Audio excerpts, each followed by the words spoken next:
Good morning, good people. Welcome to day 23 of our challenge, Your Next Move Now challenge. Happy to be on with you this Monday morning. We are pressing our way forward with this acronym for the word MOVE, unpacking principles that will help us to prepare for the next move of God in our lives, which I believe in 2026 will help to prepare us for a defining year.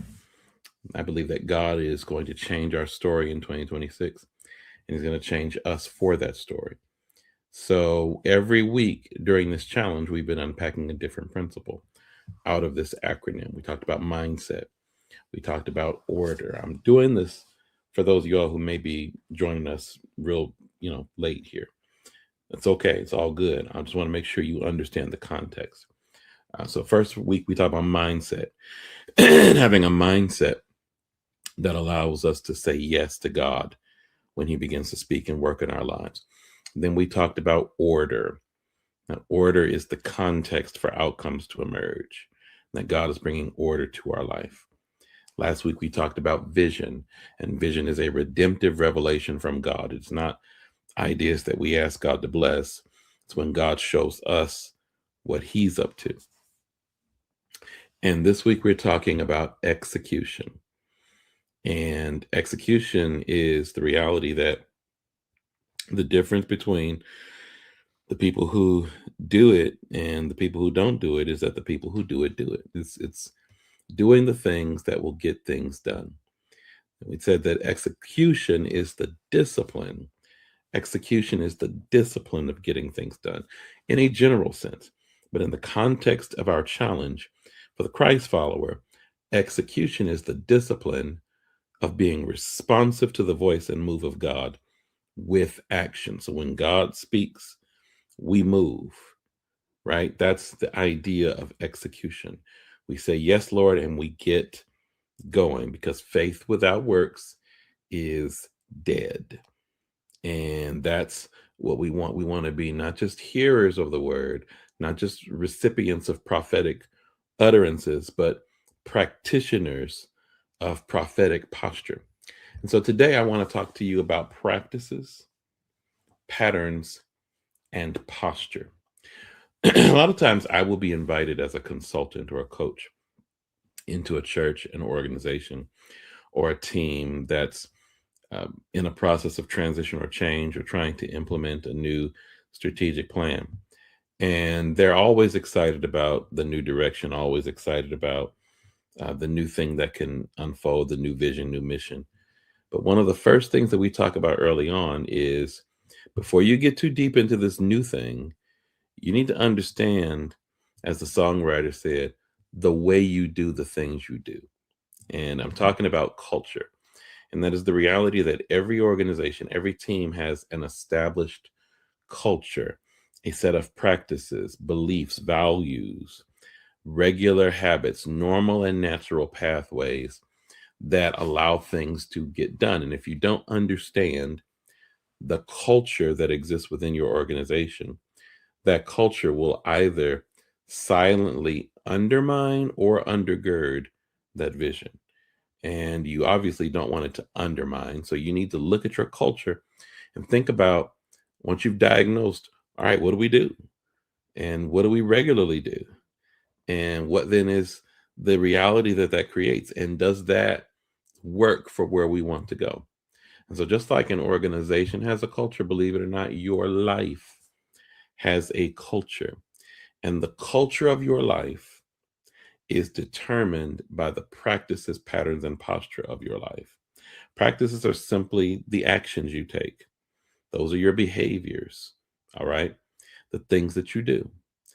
When you do those things systematically and regularly, and they start to come together with other behaviors, then practices become patterns. You can begin to look at a particular set of behaviors and notice a pattern, a regular sequence of action or events that are unfolding in your life. And those patterns maintained over time will become the posture or the condition of your life. We see this in Psalm 1 and 1. It says, blessed is the person who does not walk in the counsel of the wicked. You see that walking, that's action. That's practice. I'm blessed. The person who is blessed is the person who deliberately chooses not to practice according to the counsel of the ungodly. All right. But then it says, nor stands in the way of sinners. So the patterns of an ungodly person are the ways of sinners.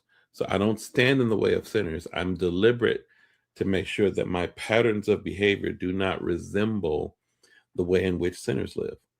And nor sits in the seat of the scornful or the scoffers. That's posture. So now notice the progression. You're walking, then you're standing, and then you're sitting. And if you're not careful, you will allow unexamined action to create undesired postures. And that's what ends up happening in our lives. So what I want us to do today is I want us to examine and deconstruct the culture of our life. Because if we don't pay attention to our habits, our actions, our patterns of behavior, the condition and the reality of our lives, it's going to undermine whatever it is that we want to do. So there are 3 questions I want us to sit with today. Number 1, what practices do I need to stop? Do I need to stop eating late at night? Because when I have a practice of eating late at night, it establishes a pattern. I have unrestful sleep because now I'm getting up in the middle of the night to use the bathroom and my stomach is full and now I got indigestion. So I don't have restful sleep, which then creates a posture. If I have several nights a week, I don't have restful sleep. Now I'm groggy and tired throughout the day. And then that makes me slothful and underperformative in my work, right? That's a posture that is the result of a pattern, that is the result of a collective of behavior. So I need to see that, and then I need to stop it. Here's another example. I don't plan my wardrobe for the week. So come Monday morning, I'm stressed in the closet trying to figure out what I'm gonna wear. And now this establishes a pattern.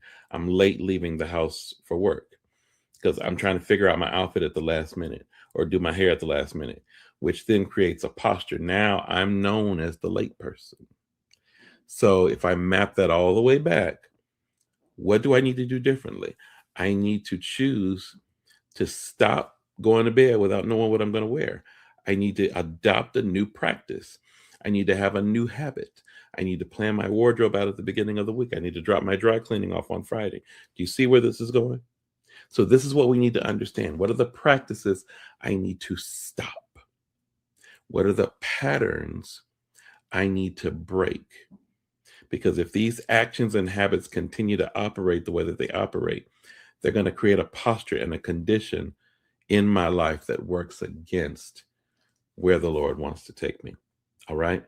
So let's sit with those questions today. Let's examine ourselves. Lamentations 3:40.